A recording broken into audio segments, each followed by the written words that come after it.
All right, I'm going to quick show how to do part 5 in Autodesk Inventor. Got a few questions in class on this one, so we'll try to get everybody caught up.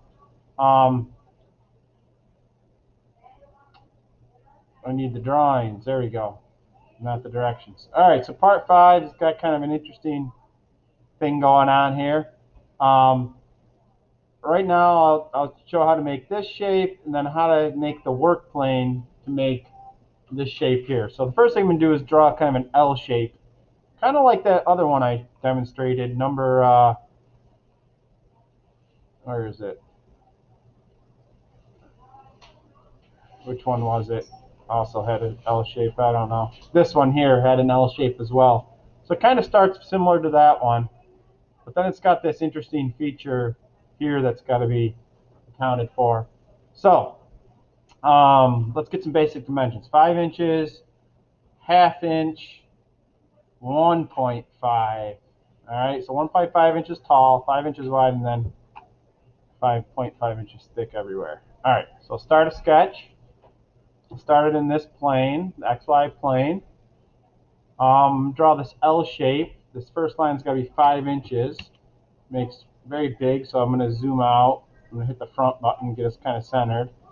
It's got to go down 1.5 inches, 1.5. It's got to go over a ½ inch.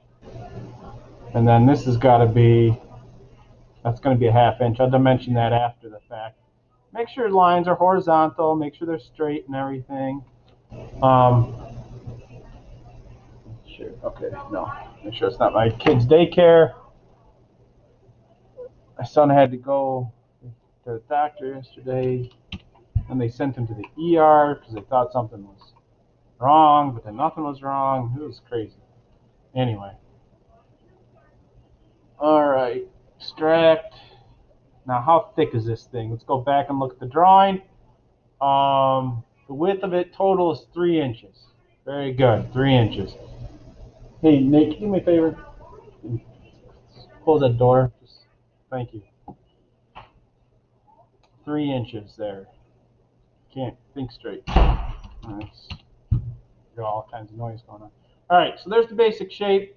I'm gonna fillet these edges. Fillet this edge and this edge. Let me go look at the radius here.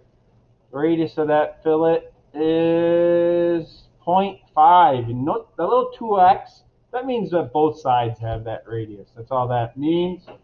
So 0.5. So go in here to radius, make it 0.5. All right. Then I got to make a work plane. All right. So this is the trick. I'm going to do this part at an angle here, and it's going to be an extrusion kind of going down to that surface off of a work plane here. So I click plane, the little arrow under plane here. All right. And it's going to be angled to a plane around an edge. So what this does is puts a work plane. Now, a work plane is something that you can start a sketch on, basically, or use as a reference in your drawing. And it's orange, all right? This orange shape is what surfaces are. Any surface in your model is orange. And you can actually use these work planes for other things. So when you click the work plane, now there's no like menu that pops up. You have to click a face and an edge. All right, then you got to figure out the angle. We want the angle to be like up here. So I often just drag. It depends on the order you click things, but I basically grab that arrow and rotate it, and then see what it. Okay, so this would be -50 because it's going the wrong way. So we want it to be at 45 degrees. So -45 should do it. Now, again, whether or not you have to make it negative or positive depends on the order you click things. Then you just hit the check mark, and there's your work plane. So then we start a sketch on that work plane. All right, so I hit Start 2D Sketch, click the edge of that work plane. Now, don't hit anything up here. You're going to have to grab the hand and move it. If you click, we're at a weird angle relative to the coordinate system here right now. So it's like this orange work plane is flat. But anyhow, all right, let's see what we have here. We have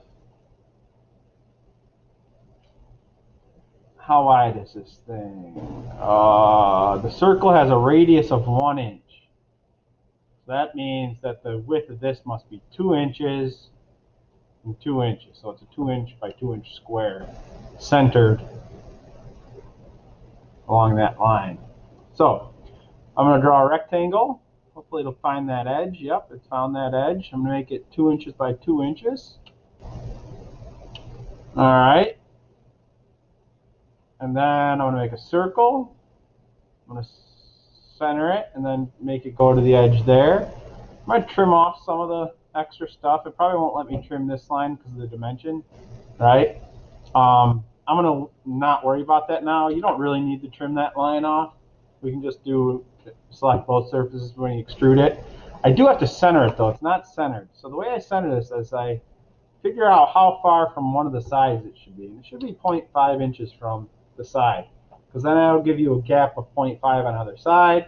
So it's 0.5 plus 0.5 plus 2 gives us the 3 total. That'll center it. I hit finish sketch.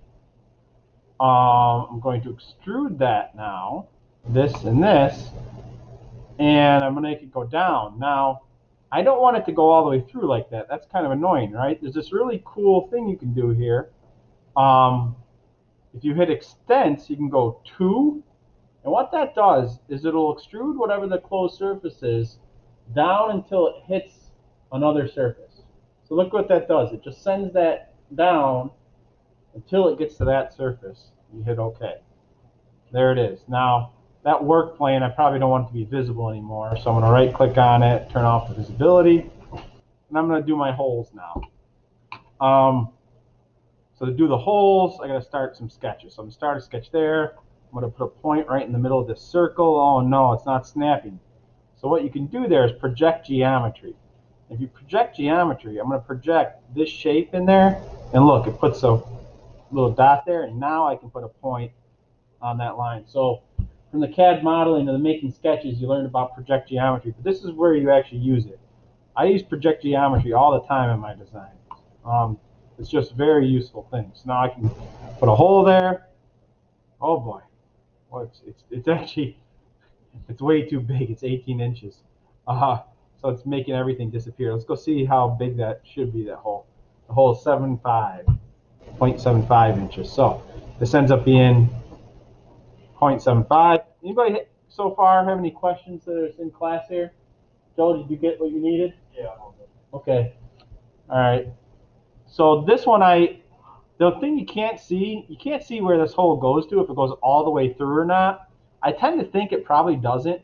Like I imagine this being like something to hold like a flag, gets bolted onto something and it puts a flag in there. I have no idea what this part is. And you can't see in the design how far the hole goes. So if you make it all the way through, that's fine. I tend to think it probably goes to this surface inside of there and stops. That's what I would think, but who knows. Then the other holes, you just have to start sketches. Again, points. Now again, it's not snapping because there's no geometry there. So I'm gonna project this geometry in here and put a couple points here. I don't know exactly where they're supposed to go. I guess they are 2 inches apart, so they're 0.5 inches from each side, and they have a diameter of 5 inches or 0.5. So actually, I'm going to put all the points on, then do the holes in one step. Those are centered 1 inch below, 2 inches apart. Okay, so dimensions here now. This to this is 0.5. This to this is 0.5. This to this is 0.5. This to this is 0.5. Finish sketch. I'm going to start another sketch on this face. I'm going to project the geometry of this one in there, and look, those are probably already perfectly right where we want them. So I'm going to put a point here, and then I'll just make sure it's at 0.5 and 0.5 just for a sanity check. Yep, we'll be good. All right, finish sketch. Then I hit hole, and it's going to find all those points. I guess I have to select them. I want to go through all with these ones here. Alright, I want to get that one. Get the arrow back again. I want to get that point. Come on. Let me hit cancel real quick. Pull. I want to get all visible points. There we go. There we go. Okay, I guess I'm going to have to do those separately. Through all, diameter 0.5. Okay, I'm going to do 2 more holes. And it automatically found them there. I guess you can't do holes in different work planes at the same time. So that's it for that one. Looks good. That's a fun little design. That work plane, I think, is very useful. Using work planes is a pretty common thing to have to do. Anyhow, that's it.